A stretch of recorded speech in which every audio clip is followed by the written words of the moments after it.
Hello, good morning everybody. आज हम बात करने वाले हैं रियल एस्टेट के एक महत्वपूर्ण टॉपिक के बारे में, जहां पर हम आपको डिसीजन लेने में मदद करेंगे कि एक हाई राइज बिल्डिंग में फ्लैट आपकी लिविंग के लिए बेटर है या फिर आपको एक इंडिपेंडेंट हाउस के लिए जाना चाहिए। अगले कुछ सेकंड में हम इस बारे में बात करेंगे। इससे पहले मैं आपको रिक्वेस्ट करूंगा कि आप प्लीज़ हमारे कंटेंट को शेयर, लाइक और सब्सक्राइब कीजिए।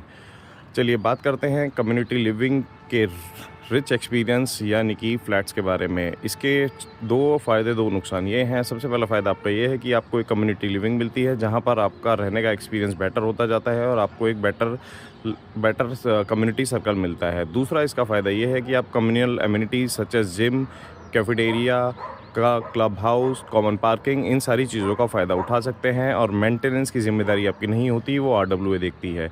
नुकसान इसका ये होता है कि आपको एक पर्सनलाइज़ स्पेस ही मिलता है, आप एक पूरी इसकी लैंड के ओनर नहीं होते। दूसरा नुकसान इसका ये होता है कि over the period of time आपकी एसेट की वैल्यू डेप्रिशिएट होती है।